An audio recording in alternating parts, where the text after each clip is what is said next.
Hi, it's Tamika Chambers, and welcome again to another season of Create a Generational Love Cycle.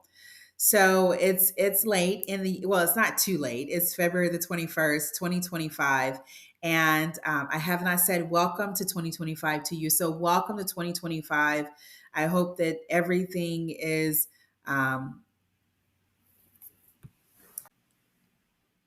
Hi, it's Tamika Chambers with Create a Generational Love Cycle. Today is Friday, February the 21st, 2025. And I was debating on when I was going to come back and restart my podcast. And as you have been, there's been a lot of information, a lot of pain that we've been hearing about in the news, seeing on television, reading on online newspapers, whatever it may be, a lot of pain. And it's not just um, things that are happening among well known people, but also still going on in the schools, in the communities, in the neighborhoods. That we are still seeing a lot of projected pain. And actually, what we're really seeing is a lot of unhealed wounds when you narrow down to it. A lot of residual emotions and feelings that are at the root of people's actions, of their thoughts. As you know, thoughts lead to action. And I've been doing this podcast for a little bit now, but I always try to share a little bit about why I'm doing what I'm doing. And my introduction to the generational cycle of pain, when I talk about pain, I'm not talking about just physical wounds. I'm talking about the emotional wounds that we tend to carry. Again, residual emotions and feelings from experiences. And often these experiences we take personally. They're like that life is out to get us or someone is out to get us. And I have learned as a healer of pain is that pain does not discriminate. Whether you're older, or you're a young child, an infant, to an older adult, to whatever color you may be, religion, culture, race, it does not discriminate, right? Anger, jealousy, confusion, rage, resentment, divisiveness in any form, violence in any forms happens inside and outside of families. I know what it's like to say, okay, they're my family. Why would they do something like that to me? And I have learned that they are still human. They're still a person that is dealing with whatever issues they may have. So I have learned a long time ago, titles, no. Yes, respect people, but as far as believing that just because they're in a certain position, they will not cause pain, that is not true. Often we may associate titles with or age with wisdom, with respect, with love. But again, I found out that that's not true. So my when we talk about my introduction to the cycle of pain, it was through the domestic violence. My father was abusing my mother. And I remember we were living in our two-bedroom apartment in Memphis, Tennessee, and I was sitting in a car with what I later found out was one of my father's family members. And I had just blurted out that my father is abusing my mother. And she said, "What did you say?" And I sat up a little taller and I said, "My father is abusing my mother." I felt good. I was like, I'm doing the right thing, the 3 or 4 year old girl. And the next thing I remembered is my father sitting in the kitchen, my back facing the door, and my father on one side of the room, my mother on another. And my father, his arms just wailing and just anger, face full of anger, rage, light skin, full of anger, rage. And he told me I had no right to tell what was going on at home. And at that moment, I went inside and I came out saying, and I went inside and I said, no, abusing someone is wrong. He just doesn't want to admit the truth. And I knew that moment that what he was doing was not right. But yet still I did not feel supported. So when I went through my experience with pain, where I basically my body was misused, my voice, I silenced my voice for a long time because I didn't know how others would take me speaking of this abuse. I didn't know whether I would be believed, I would get in trouble, I would be supported. And the unknown is what kept me silent. And when at some point though, even in our Memphis apartment, I knew there was something out there. And even more when we moved to Illinois, I believe there was something out there. It was late at night and I'm looking at the sky, dark lit sky. And I said, I just believe something out there loved me and just loved me. And one day I pulled back my curtain in our first home, and I believe this was after my experience in the dark wilderness. And I said, I want to be aligned with nature. And a series of events happened where I was at. I went to church with my aunt. We at that point, I believe we had stopped going regularly.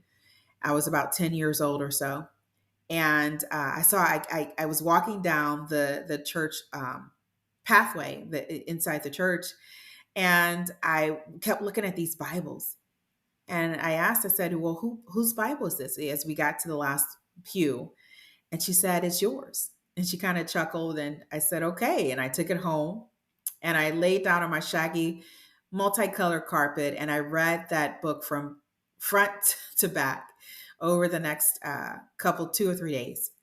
And after I was done, I said, okay, that was some nice stories. And then, and then interesting stories. I tried to tell it or to my stuffed animals. I set them around and I tried to preach to them what I had found. But soon after that, at some point, my someone gave me a white bookmark, and I can't remember if it was my mom or not. And it was just white on one side. And I said, well, what is this? And I flipped it over. And at that point, I was standing by my mother's bed and I saw it was the Lord's Prayer.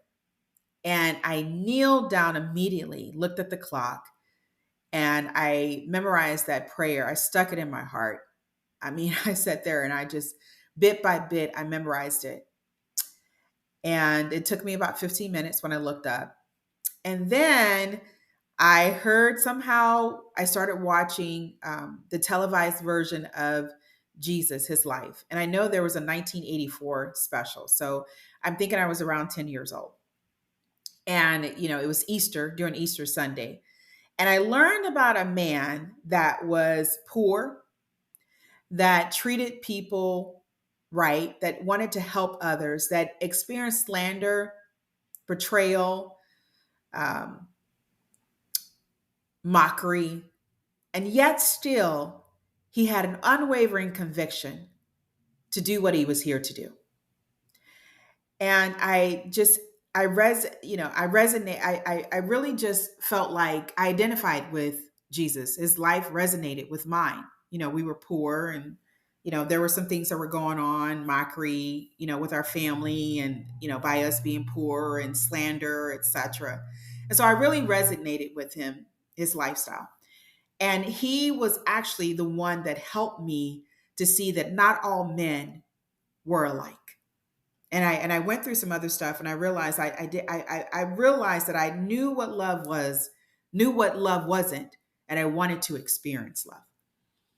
And so what I realized is that over time, those seeds that I read from the Bible continue to sow in me. And my mother, my garden, internal garden, you guys, was really fertile at that time, during that period of my life. That my mother's words of wisdom, give and expect nothing in return, live another day. I mean, who doesn't need to hear that when you're going through something? To get what you want, to just a lot, and things that I would come up with. Be prepared for what you ask for, because I would ask for things, and God, I would see it come to fruition. I knew there was something that loved me and the importance of keeping my heart pure. And, just everything just kind of transpired. And then next, I'm wondering what I'm going to be when I grow up. And I heard about my mother's plight to be a nurse, her unsuccessful, how she wasn't able to go finish nursing school, just her, uh, because of what my father was doing, right? Kind of being opposing her, if you will. And so I remember I said that he may have stopped you, but he won't stop me. Didn't know anything about nursing. I just knew that I didn't know what I wanted to be when I grew up. And that I grabbed on, held on to that really tight. And so over this detour that I took, I believe it was a detour, but it was a detour in that it helped me to really just see that no matter what you've been through, you still can do great things. Nursing leaders, the grow old gracefully, resiliency, just a lot of terminology that I learned throughout nursing school, my undergrad, just the classes before nursing school and through nursing school helped to really, with my mother's principles, the Bible, to really give me a moral foundation, right? I wasn't perfect, but I tell you what it did. It helped me to really put my misuse, what I've been through with my father into a healthier perspective.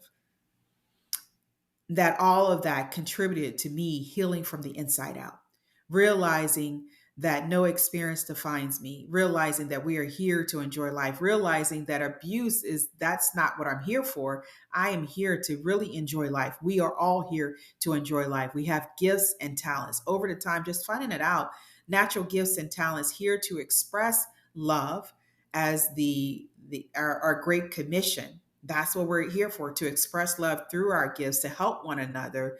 These gifts are how we're supposed to make our living on earth and really serving one another. And so nursing just taught me a lot about the generational cycle of pain, talking to other people and really giving me the tools to help break it. So as a multi-genre writer, as an integrated nutrition health coach, an ACE personal fitness instructor, as someone who believes in spiritual evolution, that we are all here with a specific curriculum. No one's worse or better than the other, but all of us have our own curriculum to testify to the truth. That we our experiences are not here to make us bitter, but they are an opportunity for this spiritual evolution that we are to go through the earth. That it is a justification that no matter what happens, good always prevail. And it's not just, when you think about, well, this person died and this person died and all this. It's the overall theme, the overall life of humanity. That we're all here on a particular journey to unfold the truth. And I remember just as a child seeing people just in pain, how the it that howled anytime a mouth try to open, wanting to share its pain does not discriminate. It doesn't care what color you are, how old you are, your race, your religion, what background you have, socioeconomic background, how much money you have, as we see through been hearing about on news and TV. It doesn't care. It wants to express itself. And so I found out at an early age that what people did, the misuse of my body, was not about me per se. It was about what they thought they could get from it. What the pain they were having, it was a way for them to unleash this pain that they were feeling inside of them. And when you see pain for what it is, there is more compassion instead of bitterness. There's more long suffering and patience. And I believe that until we address this pain, until we pull the weeds of anger, jealousy, fear, hate, um, resentment, anxiety, until we pull those out, we will continue to project pain on others, as you are seeing in whatever form, domestic violence and child neglect, elder abuse, misuse of people's bodies, anything that you've seen, any type of violence, any type of where we are dominating, trying to dominate a human. We have to take time out to assess our inner wounds. Some of it's conscious and some of it is unconscious. And every day we have an opportunity to search our hearts and to ask and bring about what it is that we need to address. Because my thing is, you guys, when I believe, just like with Jesus' life, character before purpose, that is essential to living a life, an abundant life, that we have to have character before purpose. Many people are trying to get purpose before character. And we can see what's happening for those that have made known. But if you're trying to go out for something and not really having a firm foundation, what happens? The foundation crumbles in storms, crumbles stress, crumbles financially, crumbles spiritually, socially. And so it's so essential that I believe that is the missing component is character. And character, the moral foundation that we want, the strong foundation comes from healing from our wounds. And in this rush society, we have to take intentional time out consistently to address what we have. And I know how easy it is to get locked up in, but I got to pay the bills. I got to do this for my children. I got to do that. However, again, the consequence of not addressing our inner wounds is huge. It is absolutely huge, and it continues to infect generations, their hearts, hardened hearts, and it continues to add to these chronic health preventative conditions we have, continues to add to depression, anxiety, these mental conditions we see people diagnosed every year. Triggers, those triggers tells me when I have a trigger, and I was just thinking about experiences that I've been going through this week, and I can see why when you step outside of your experience and you really see the experience for what it is, you can see why triggers form because you're looking for that experience to continue to happen. And it's like you want to be ready for it, but you don't realize that you're increasing more fear. Instead of letting it go and seeing it as an experience, and if it does bring up fear, okay, I need to address that. That is something in me that needs to be addressed because I can tell you when I looked outside that window that day, I knew something in me knew I needed help because I didn't want to end up doing the same thing to someone else or to be in a similar relationship. That I do have a voice.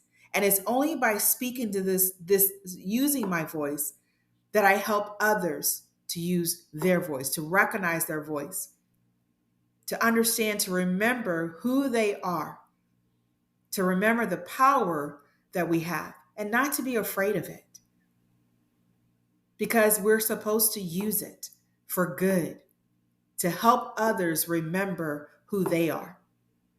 So I'm going to continue with Heal from the Inside Out, but I wanted to share a little bit more about me and put it in one recording because I know over the years I've been doing it in spurts, but to put it in one recording because I do believe again that we are here to enjoy life abundantly, and it's not just financially.